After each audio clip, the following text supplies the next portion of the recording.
علماء بیان کرتے ہیں، بعض اس پر اختلاف بھی رکھتے ہیں کہ آپ خانہ کعبہ کے اندر پیدا ہوئے۔ اگر اس کو مان لیا جائے، تسلیم کر لیا جائے کہ آپ خانہ کعبہ کے اندر ہی پیدا ہوئے، بہت سارے لوگوں نے لکھا اور بہت ساروں نے اس کے اوپر جو ہے اعتراض بھی کیا ہے کہ حضرت علی کعبے کے اندر پیدا نہیں ہوئے۔ اس سلسلے میں نے غالباً آپ کو 2 سال پہلے بھی بتایا تھا کہ اگر حضرت علی رضی اللہ تعالیٰ عنہ کی ولادت کعبے کے اندر مان لی جائے تب بھی ایمان میں کوئی خلل نہیں پڑتا، اور نہیں بھی مانا جائے تو حضرت علی کی فضیلت میں کوئی کمی نہیں آتی۔ حضرت علی اس لیے بڑے نہیں ہیں کہ آپ کعبے کے اندر پیدا ہوئے، حضرت علی اس لیے بڑے ہیں کہ آپ کو نسبت ہے رسول اللہ سے، آپ کا تعلق ہے رسول اللہ سے، آپ کی دوستی ہے رسول اللہ سے۔ اس حضرت علی اس لیے بڑے ہیں کہ آپ انتخاب رسول ہیں، رسول اللہ صلی اللہ علیہ وسلم، اور اللہ پاک نے رسول اللہ کی سب سے پیاری بیٹی فاطمہ الزہرا خاتون جنت سیدہ طیبہ طاہرہ ظاہرہ فاطمہ الزہرا کے لیے دولہا کی شکل میں انتخاب فرمایا۔ حضرت علی اسی لیے بڑے ہیں۔ حضرت علی رضی اللہ تعالیٰ عنہ نے جب کلمہ پڑھا، آپ کی عمر 9 سال، علماء نے بیان فرمایا کہ 9 سال آپ کی عمر شریف تھی جب آپ رسول پاک صلی اللہ علیہ وسلم نے اعلان نبوت فرمایا، اور آپ نے سب سے پہلے اپنے قبیلہ قریش، اپنے خاندان، اپنے برادری، اپنے سماج کے لوگوں کو دعوت دی اور بلایا، اور اس کے بعد فرمایا کہ میں اللہ کا رسول ہوں، لہٰذا اگر تم نجات پانا چاہتے ہو، تم فلاح پانا چاہتے ہو، تم اللہ کی معرفت حاصل کرنا چاہتے ہو تو مجھے رسول مان لو، اور لا الہ الا اللہ محمد رسول اللہ صلی اللہ علیہ وسلم پڑھ کر اسلام میں داخل ہو جاؤ، ایمان کی دولت اپنے سینوں میں بھر لو، اسلام سے آشنا ہو جاؤ، معرفت خداوندی تمہیں مل جائے گی۔ تو سارے وہی قبیلے اور خاندان کے لوگوں نے مخالفت کی، ہر ایک آدمی کچھ نہ کچھ کہتے وہاں سے اٹھ کے چلتا بنا۔ ایک مولا کائنات رضی اللہ تعالیٰ عنہ کی ذات تھی جن کی عمر سب سے چھوٹی تھی، کم تھی، 9 سال کی عمر میں جو ہے سب کو چاہتے ہوئے دیکھتے رہے، اس کے باوجود جانے والوں کی پرواہ نہ کی، بلکہ آپ کھڑے ہو کر کے کہتے ہیں یا رسول اللہ، اگر زمانہ آپ کو تسلیم نہیں کرتا ہے نہ کرے، مگر یہ علی ابن ابی طالب آپ کا کلمہ پڑھ کے مسلمان ہونا چاہتا ہے۔ 9 سال کی عمر شریف میں آپ نے کلمہ پڑھا اور کہا یا رسول اللہ، میں ہر محاذ پہ آپ کے شریک یار ساتھ رہوں گا، ہر محاذ پہ آپ کے کاندھے سے کاندھا ملاؤں گا۔ اور جانتے ہیں حضرت علی رضی اللہ تعالیٰ عنہ کے تعلق سے سیرت نگاروں نے جو لکھا ہے کہ آپ نے بچپنے سے کبھی اس بت کدے کے ماحول میں جہاں خانہ کعبہ کے احاطے کے اندر آپ جانتے ہیں کہ 360 سے زیادہ معبودان باطل کی مورتیاں بنی ہوئی تھی، اکثر جو ہے اطراف و اکناف کے لوگ جاتے تھے اور اپنے جو قبیلے خاندان کے معبود تھے اس کی پوجا کرتے تھے اور وہ کعبے کا طواف بھی کرتے تھے، مگر حضرت علی رضی اللہ تعالیٰ عنہ کو اللہ پاک نے بچپن سے ہی محفوظ رکھا تھا۔ آپ نے کبھی بھی کسی غیر معبود کے سامنے اپنا سر نہیں جھکایا، کبھی ان سے کبھی آپ نے اپنی عقیدت کا اظہار نہیں کیا۔ علماء بیان کرتے ہیں اس کی وجہ یہ تھی کہ آپ کو پیدائش سے پہلے رسول اللہ نے اپنے یار میں، اللہ پاک نے رسول اللہ کی یاری میں انتخاب فرما لیا تھا۔ یہی تو وجہ تھی کہ حضرت رسول مقدس صلی اللہ تعالیٰ علیہ وسلم اپنی جوانی کی عمر سے پہلے آپ اپنے چچا حضرت ابی طالب کی کفالت میں چلے گئے تھے، اور جب آپ کفالت میں چلے گئے تھے ابی طالب کے، آپ جانتے ہیں کہ ہمارے آقا صلی اللہ علیہ وسلم کے دادا کے گزرنے کے بعد، بابا تو آپ کی ولادت سے پہلے ہی گزر چکے تھے، دادا عبد المطلب کے گزرنے کے بعد حضرت علی نے آپ کو اپنی ظاہری پرورش میں رکھا۔ اے محمد، اب تم میرے گھر میں رہو گے، میرے بچوں کے ساتھ کھاؤ گے پیو گے، میرے بچوں کے ساتھ اٹھو گے بیٹھو گے، میرے بچوں کے ساتھ کام کاج کرو گے۔ ابھی طالب نے آپ کو رکھ لیا اور اسی زمانے میں آپ کی چچی سے ایک بچہ پیدا ہوا جن کا نام حضرت علی رکھا گیا، اور وہ حضرت علی جب پیدا ہوئے علماء بیان کرتے ہیں کہ حضرت علی نے پیدا ہونے کے بعد اپنی آنکھوں کو بند رکھا، آنکھیں نہیں کھولا آپ نے، سب حیران تھے پریشان تھے۔ آخر میں محمد رسول اللہ جو ابھی اعلان نبوت نہیں فرمائے تھے، کم عمر تھی، چنانچہ ان کو بلایا گیا اور کہا بھتیجے ذرا دیکھو تو صحیح میرا بچہ آنکھ نہیں کھول رہا ہے۔ آپ نے اس بچے کو اپنی گود میں لیا اور اس کے بعد پیار کیا تو علی مرتضیٰ نے آنکھیں کھول کر کے سب سے پہلے چہرہ رسول دیکھا۔ ابھی اعلان نبوت نہیں ہوا ہے مگر چہرہ رسول دیکھتا ہے اور دنیا انسانیت کو یہ عظیم پیغام دیتا ہے کہ علی جب دنیا میں آیا ہے تو دنیا کا نظارہ کرنے نہیں، محمد رسول اللہ کا چہرہ دیکھنے آیا۔ چنانچہ آپ نے پہلی بار محمد رسول اللہ کا چہرہ انور دیکھا اور اس کے بعد آپ مسکرائے تو ان کے مسکرانے پہ ہمارے نبی نے بھی مسکرایا اور مسکرا کے کہا چچی آپ پریشان تھی، پریشان نہ ہو، آپ کے لخت جگر میں اپنی آنکھیں کھولتی ہے، پھر آپ چچی کے گود میں دیتے ہیں۔ علماء بیان کرتے ہیں کہ چچی نے کہا بیٹا ایسا لگتا ہے کہ میرے لخت جگر کا تیرے سے بڑا گہرا تعلق ہے، بڑی گہری دوستی ہے، اسی لیے ماں کی آواز پہ آنکھ نہیں کھولا، باپ کی پکار پہ آنکھ نہیں کھولا، سب کے آوازاری پہ آنکھ نہیں کھولا، تمہارے گود میں کہیں آنکھ کھول دیا، لہذا اس میرے بچے کا تعمر خیال کرنا۔ علماء بیان کرتے ہیں کہ کوئی ایسا دن یا کوئی ایسا گھنٹہ نہیں آتا تھا کہ میرے آقا اپنے چھوٹے بھائی علی مرتضیٰ چچے زاد بھائی کو اپنی گود میں نہیں کھلایا کرتے تھے، ساتھ رکھا کرتے تھے، اور اس طرح حضرت علی محمد رسول اللہ صلی اللہ علیہ وسلم کی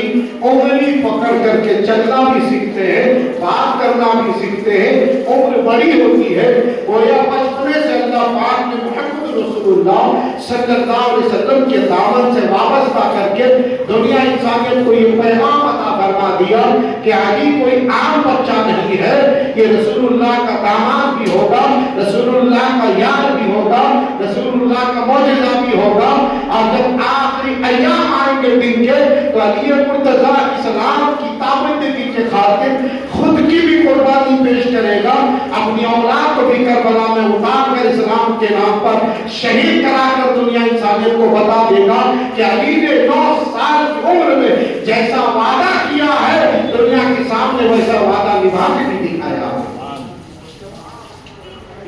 علی مرتضیٰ رضی اللہ تعالیٰ عنہ کی ذات اور شخصیت بہت عظیم ہے، بہت عظیم۔ ہم اور آپ کے سمجھ سے بہت ہی بات، اتنا بلند و بالا کہ جن کو اللہ کے رسول صلی اللہ علیہ وسلم نے دنیا ہی میں جنت کی بشارت عطا فرمائی۔ کون عطا کرتا؟ جن کو رسول پاک صلی اللہ علیہ وسلم نے غدیر خون میں ارشاد فرمایا، میرے آقا کو حضرت علی کی مخالفت پر کوئی بھی جملہ سننا پسند نہیں، قطعی اللہ کے رسول نے کبھی بھی حضرت علی کی مخالفت سے کوئی جملہ سننا گوارا نہیں فرمایا۔ ارے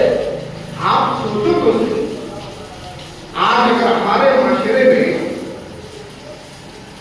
ہم کسی پر نظر ڈالتے ہیں ہم اس کی گود کا جائزہ لیتے ہیں۔ ایک بہت بڑے حضرت، ان کا بچہ اگر اچھا بنا تو آپ کیا کریں، ہم کیا کریں؟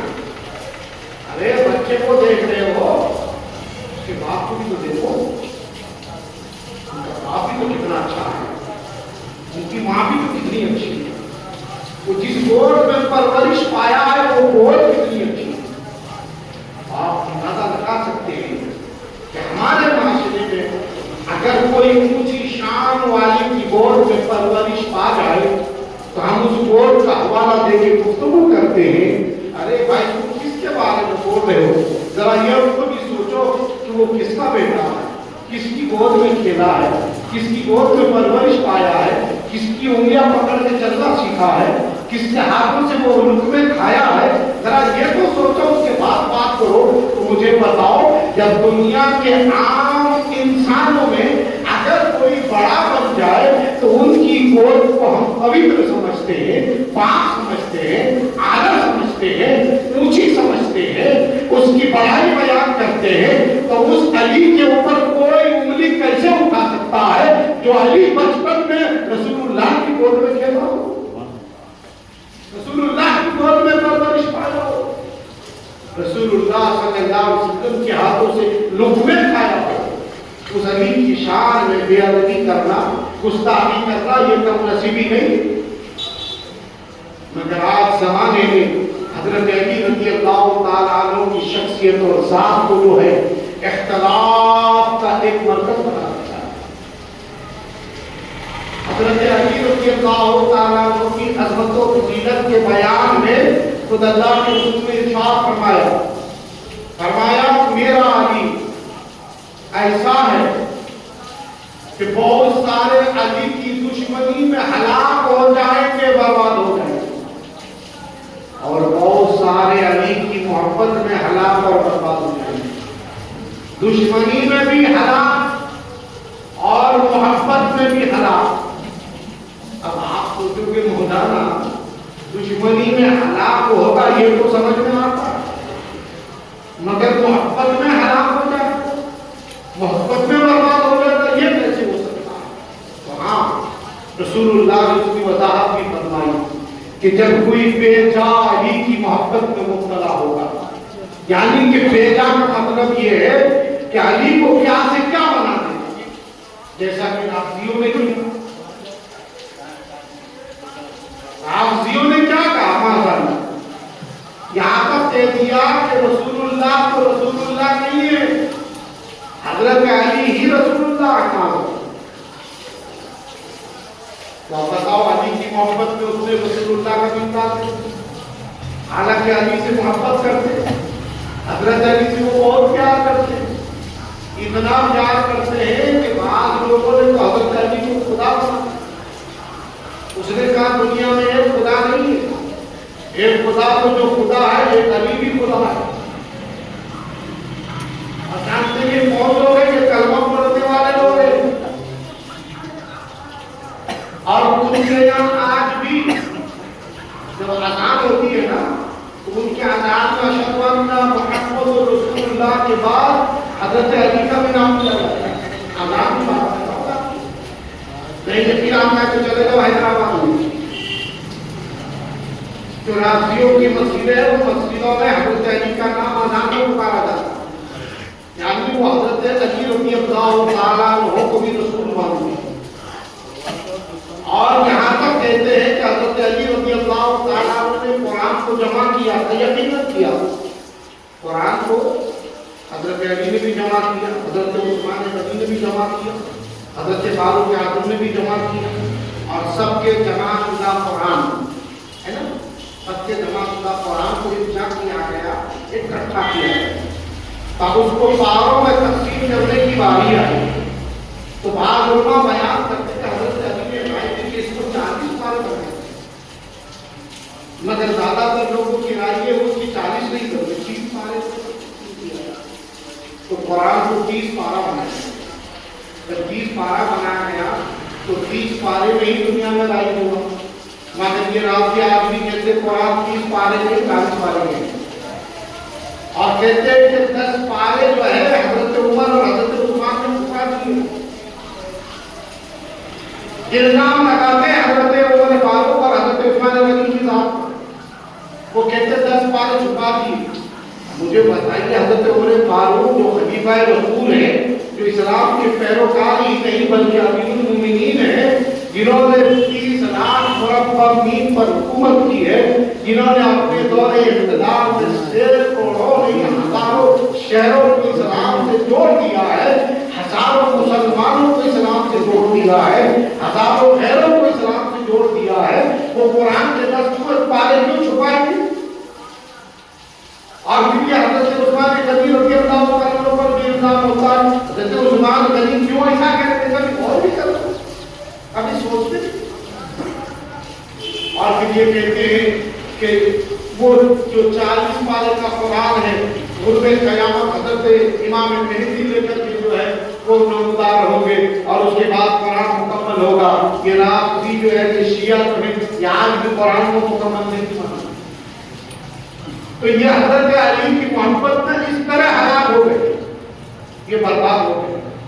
کہ اللہ اکبر معاذ اللہ، انہوں نے حضرت علی رضی اللہ تعالیٰ عنہ کو خدا بھی کہہ دیا۔ یہی وجہ ہے کہ حضرت علی رضی اللہ تعالیٰ عنہ نے بہت سارے لوگوں کو اپنے دور اقتدار میں ایک پہاڑ کے رکھوں میں جمع کر کے سب پہاڑ لگا دیا، تو ان لوگوں نے دعویٰ کیا تھا کہ حضرت علی کو خدا مانتے ہیں۔ حضرت علی نے کہا کہ یہ تو دنیا کے اندر ایک نیا فطرہ برپا کر رہے ہیں۔ حضرت علی خدا کیا؟ یہ تو رسول اللہ کے قدموں کی دھول بھی نہیں۔ حضرت علی اپنی حیثیت بیان کرتے ہیں، حضرت علی رضی اللہ تعالیٰ عنہ اپنا بتا رہے ہیں، اور یہ اس طرح کی جو ہے گفتگو۔ اور آج جتنے بھی شیعہ علی اپنے آپ کو کہلاتے ہیں، جنہوں نے حضرت علی کے ساتھ مقام خود دشمنی کی، خود بے وفائی کی، خود حضرت علی رضی اللہ تعالیٰ عنہ کو دھوکہ دیا، جنہوں نے حضرت علی رضی اللہ تعالیٰ عنہ کے بڑے صاحبزادے حضرت امام حسن رضی اللہ تعالیٰ عنہ کو دھوکہ دیا، خود میدان کربلا میں امام حسین علی رضی اللہ تعالیٰ عنہ کو دھوکہ دیا۔ آج وہ سب سے زیادہ حضرت علی کے چاہنے والے اور ماننے والے اپنے آپ کو کہلاتے ہیں، اسی لیے یہ تباہ اور برباد ہو گئے۔ اسی لیے اللہ کے رسول صلی اللہ علیہ وسلم نے فرمایا، نہ خبردار کبھی حضرت علی کی شان میں کوئی ایسا جملہ کہنا جس سے ان کی شان میں کہیں گستاخی کی کوئی شائبہ بھی پائے جاتے ہو، اور نہ کبھی حضرت علی کو ان کے مرتبے سے کبھی بڑھانا، اسی لیے کہ دونوں ہلاک ہو گئے۔ اور آج خارجی جو خارجی ہے نا، کہ جتنے خارجی پائے جاتے ہیں دنیا کے اندر، آپ تو سمجھتے نہیں ہوں گے خارجی کس کو کہتے ہیں۔ یہ خارجی جتنے وہابی ہے نا، یہ سب خارجی ہیں،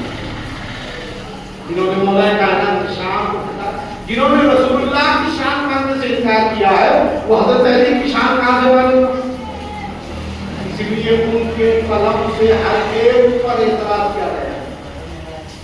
رسول اللہ کی جو کمیاں بیان کرتے ہو، جنہوں نے رسول اللہ صلی اللہ تعالیٰ علیہ وسلم کو جو ہے تعلق سے ایسے جملے گڑے ہو کہے ہو جو میں کئی مرتبہ آپ کے سامنے بیان کر چکا ہوں۔ وہ کب ابو بکر صدیق کی شان بیان کرے گا، وہ کب حضرت عمر کی شان بیان کرے گا، وہ کب حضرت عثمان کی شان بیان کرے گا، وہ کب علی مرتضیٰ کی شان بیان کرے گا، وہ کب صحابہ رسول کی شان مانے گا۔ جو رسول اللہ کی شان نہیں تصدیق کرتا، وہ رسول اللہ کے غلاموں کی شان کیسے مانے گا؟ آج خارجی یہی کام کرتے ہیں۔ حضرت علی رضی اللہ تعالیٰ عنہ کے ماننے والوں کو معاذ اللہ کو بدعتی کہتے ہیں، وہ کہتے ہیں یہ پاگل ہے، وہ بدعتی ہے یہ۔ حضرت علی رضی اللہ تعالیٰ عنہ کی اور حضرت علی کی شان میں جتنی باتیں حدیث کے اندر آئی ہیں، ان تمام حدیثوں کا یہ انکار کرتے ہیں، کہتے ہیں یہ سب ضعیف حدیث ہے، ان حدیثوں کے راوی سب کا نہیں ہے، ان کے راوی صحیح بیان کرنے والے نہیں تھے، اس طرح کے الزامات لگاتے ہیں۔ اسی لیے انہوں نے اپنی کتابوں میں خلفائے راشدین کی شان میں تنقید کی ہے، عمر فاروق رضی اللہ تعالیٰ عنہ کی شان میں تنقید کی ہے، حضرت عثمان غنی کی شان میں انہوں نے تنقید کی ہے، حضرت علی رضی اللہ تعالیٰ عنہ کی شان میں انہوں نے تنقید کی ہے۔ اس دور میں مسلمانوں میں اگر کسی طرح کے کوئی اختلافات پائے جاتے تھے جس کے بارے میں اس زمانے کے بڑے بڑے علماؤں نے خاموشی اختیار کی ہے اور کہا ہے کہ ان بڑوں کے اختلافات کو کبھی بھی اپنے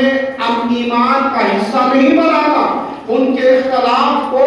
ان پر چھوڑ دو، اس لیے کہ صحابہ میں جو اختلاف ہے وہ کچھ باتوں کے لیے ہے، وہ ہمارے لیے مشعل راہ نہیں ہے، بلکہ ہمارے لیے مشعل راہ تو یہ ہے کہ رسول اللہ نے فرمایا ہر صحابی ستاروں کے مانند ہے،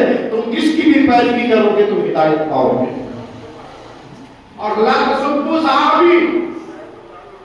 میرے صحابی کو کبھی برا نہیں کہنا. آج ہمارے معاشرے میں تو کچھ لوگ پائے جاتے ہیں جو لوگ حضرت امیر معاویہ رضی اللہ تعالیٰ عنہ کی شان میں گستاخی کرتے. کسی لیے کرتے گستاخی؟ دو وجہ بیان کرتے، سن لیجیے. ایک وجہ یہ کہتے ہیں ایک تو وہ یزید کا باپ ہے، ایک تو یزید کا باپ ہے. دوسری وجہ یہ بتاتے ہیں کہ حضرت امیر معاویہ نے حضرت علی سے جنگ کی، جس کو جنگ صفین کہا جاتا ہے. تو بھائی کچھ وہ حکومتی امور کچھ مسئلے ہوئے اور کچھ باتیں بھی جس کی بنیاد پر وہ جنگ ہوئی. وہ بات تھی حضرت عثمان غنی رضی اللہ تعالیٰ عنہ کے شہید کرنے والے ان بنوائیوں کے تعلق، جس میں عبداللہ بن سبا ایک بہت بڑا منافق تھا. اتنا بڑا منافق تھا کہ اس نے سازشیں کر کے حضرت عثمان غنی کو شہید کیا. اور حضرت عثمان غنی رضی اللہ تعالیٰ عنہ کو شہید کرنے کے بعد بڑی سازشیں کی، خود میدان میں موجود نہیں تھا، خود جگہ پہ اسپاٹ پہ موجود نہیں تھا، مگر اس نے ایسے کارندے لگائے کہ حضرت عثمان غنی رضی اللہ تعالیٰ عنہ کو شہید کر دیا گیا. اور اس کے بعد جب حضرت عثمان غنی شہید ہو گئے اور پھر مسلمانوں کے اتفاق کی رائے سے حضرت علی رضی اللہ تعالیٰ عنہ امیر المومنین بنے، تو پھر یہ ان کی طرفداری کرنے آ گئے، حضرت علی کی طرفداری کرنے آ گئے. اور حضرت علی کی طرفداری اس طرح سے کرتے رہے کہ ادھر سے اسے حضرت عثمان غنی کے قاتلوں کو بچانے کا بھی بیان بناتے رہے کہ اگر ان کے قاتلوں کی گرفتاری ہوئی تو دھیرے دھیرے میرا بھی نام آ جائے گا، میں بھی پایا جاؤں گا. کیونکہ جب گرفتاری ہوگی پوچھا جائے گا تو پھر جب وہ نام بتائے گا تو اس میں سازشوں میں میرا بھی نام ہے. تو اس طرح سے حضرت علی کی محفلوں میں ان کے چاہنے والوں کے درمیان گفتگو کرتے رہے کہ بھائی ادھر تم نظر جمانا نہیں، ادھر دھیان لے جانا نہیں، بس حکومت کو کیسے مستحکم کرنا ہے اس پر گفتگو کریں. اور ادھر جو ہے حضرت عثمان غنی کے قاتلوں سے بدلہ لینے کے لیے دوسری پارٹی ان کو بھی ہوا دیتے تھے حضرت علی کی مخالفت میں کہ بھائی حضرت علی عثمان غنی کے قاتلوں کو سزا دیں گے کہ نہیں دیں گے. کبھی پالا ادھر بدلتا تھا، کبھی پالا ادھر بدلتا تھا. اس طرح سے معاملہ اس حد تک پہنچ گیا کہ جب حضرت عائشہ صدیقہ ام المومنین رضی اللہ تعالیٰ جو رسول اللہ کی سب سے چہیتی اور پیاری بیوی ہے، آپ جب حج کے لیے تشریف لے گئی تھی اور جب آپ وہاں سے تشریف لا رہے تھے تو بہت بڑی کہانی ہے، بہت لمبی کہانی. ادھر کچھ لوگ حضرت عثمان غنی کی شہادت کا بدلہ لینے کے لیے جا ہوئے، ادھر یہ افواہ پیدا کی کہ حضرت علی عثمان غنی کے قاتلوں سے بدلہ لینا نہیں چاہتے. اور نوبت یہاں تک آ گئی کہ جنگ جمل کا کیا بولتے ہیں، جنگ جمل کا واقعہ پیش آیا. جنگ جمل کا ایک طرف حضرت عائشہ صدیقہ، ایک طرف حضرت علی رضی اللہ عنہ، دونوں طرف مسلمان، دونوں طرف صحابہ، دونوں طرف تابعین. اور مسئلہ کیا تھا؟ حضرت عثمان غنی کی شہادت کا. اور دونوں کو اس طرح سے الجھایا گیا کہ دونوں میدان میں آمنے سامنے آئے. یہ کام کرنے والے عبداللہ بن سبا ان کے لوگ، یہ منافقین ہر زمانے میں پائے. رسول اللہ کے زمانے میں بھی انہوں نے جو ہے عبداللہ بن ابی کا نام آپ نے سنا ہوگا، جو مسلمانوں کے ساتھ مل کر کے جنگ میں جاتے تھے اور اچانک جب جنگ شروع ہوتی تھی پیچھے سے بھاگ جاتے تھے اور کلمہ پڑھتے تھے، رسول اللہ کے پیچھے نماز پڑھتے اور کہتے تھے یا رسول اللہ ہم آپ کے ہیں مگر میرے رسول جان سے. مگر اسلام کا ابتدائی طور پر کے لیے رسول اللہ نے کبھی بڑھ چڑھ کر کے ان کی مخالفت نہیں، مگر جب باری آئی مسجد نبوی میں تو رسول اللہ نے ایک کو نکالا بھی مسجد جمعہ کے دن، تو جہاں ایسی ضرورت پڑی میرے رسول پاک صلی اللہ علیہ وسلم نے جو ہے ان کے ساتھ معاملہ فرمایا۔ تو آپ اندازہ لگا سکتے ہیں کہ جب یہ قوم رسول اللہ کے دور میں بھی پائی جاتی تھی، حضرت عثمان غنی اور حضرت علی کے دور میں پائی جائے گی تو کوئی مشکل مسئلہ تو نہیں۔ اس طرح سے دونوں ٹیم کو ایک دم میدان میں لا کے کھڑا کر دیا، بڑی لمبی داستان ہے، جنگ کی تیاری ہو گئی، ادھر بھی لوگ تلوار کھینچی تھی، ادھر بھی تلوار کھینچی، مگر دونوں طرف سمجھدار بھی تھے۔ حضرت علی تو بابو علم ہے،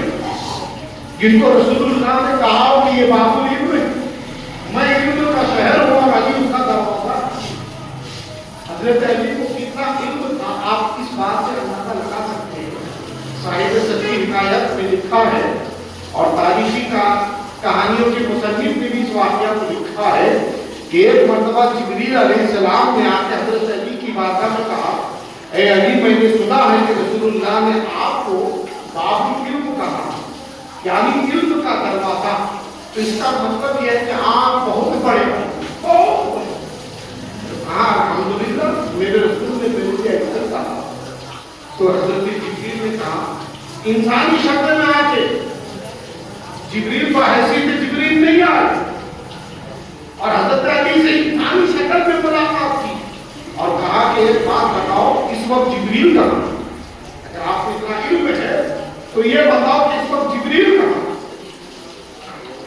حضرت مولا کائنات رضی اللہ تعالیٰ نے اپنی نگاہ کو اوپر کیا، پھر آپ نے دائیں کیا، بائیں کیا اور پھر نیچے کیا، اور اس کے بعد فرمایا جبریل تم ہی ہو، جبریل تم ہی ہو۔ تو کہا آپ کو کیسے پتا چلا؟ تو فرماتے ہیں میں نے آسمان بھی دیکھا، عرش معلیٰ بھی دیکھا، ہر ایک چپا دیکھا، خطہ دیکھا، دنیا کا ہر گوشہ کونا دیکھا، تمہارے سوا جبریل کہیں نظر نہیں آئی۔ تو حضرت علی کے علم کا آپ اندازہ لگا سکتے ہیں، جن کو اللہ پاک نے کتنا علم دیا ہو، اتنا علم دیا ہو، حضرت علی کے فیصلے سنیں گے تو آپ حیرت میں پڑ جائیں۔ اللہ پاک نے کتنا علم سے نوازا حضرت مولا کائنات، بے حساب علم عطا کرتا ہے۔ اس کی بہت ساری مثالیں دے سکتا ہوں، میں آج وہ مثالیں لے کے نہیں بیٹھا ہوں۔ حضرت علی رضی اللہ تعالیٰ عنہ نے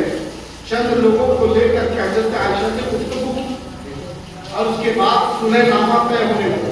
کہ جنگ نہیں ہوگی، کیونکہ دونوں طرف مسلمانوں کا اسکول رہے گا، دونوں طرف مسلمان ہی مارے جائیں گے۔ حضرت علی رضی اللہ تعالیٰ عنہ کب چاہیں گے کہ ہمارے خاطر کوئی مسلمان مارا جائے، کوئی مسلمان کا سر کاٹ دیا تھا، کوئی مسلمان کا خون بہتا ہے؟ حضرت عائشہ کب چاہیں گی؟ رسول اللہ کی پیاری بیوی ہے، وہ کب چاہیں گی کہ جن کو میرے رسول نے اتنی محنت اور مشقت سے کلمے کی دولت دیا ہو، جس کلمے کی دولت کے خاطر رسول اللہ نے اتنے مسائل اٹھائے ہو، اتنے دکھ سہے ہو، اتنے جو ہے دن جو ہے لوگوں سے آپ نے جو ہے گالیاں سنی ہو، پتھر کھائے ہو، کانٹے دار راستوں پہ آپ نے چلا ہو، تو ان مسلمانوں کا خون پائے؟ یہ تو ہو نہیں سکتا۔ دونوں کے طرف کے لوگ مل کر کے صلح نامہ تیار کر ہی رہے تھے، رات کی تاریکی میں یہ بیٹھ کے کام ہو رہا تھا۔ جب عبداللہ بن سبا کو پتا چلا کہ دونوں کے درمیان صلح نامہ طے ہو رہا ہے، تو اس نے سوچا اب تو مسلمانوں کی لڑائی کا مسئلہ ختم ہو جائے گا۔ پھر تھوڑے دن کے بعد عثمان غنی کے قاتلوں کی تلاش ہوگی، پھر میں پکڑا جاؤں گا۔ تو پھر کہیں ایسا نہ ہو کہ اگر صلح ہو گئی تو اب صلح کس بات پہ ہوگی؟ عثمان غنی کی قاتلوں کی تلاش کی جائے۔ حضرت عائشہ کی شرط یہی ہوگی، حضرت زبیر کی شرط یہی ہوگی، حضرت کیا بولتے ہیں عبداللہ بن عباس کی عمر کی شرط یہی ہوگی، اور جو معزز صحابہ ہیں ان کی شرائط یہی ہوں گے کہ حضرت عثمان غنی رضی اللہ تعالیٰ عنہ کے قاتلوں کی تلاش کی جائے۔ تو اگر صلح ہو گئی تو قاتلوں کی تلاش ہوگی، صلح کو کیسے بھی روکنا پڑے گا۔ تو اس نے کیا کرا؟ اپنے چند لوگوں کو بھیج کر کے اچانک حضرت عائشہ کے پاس حملہ کرا،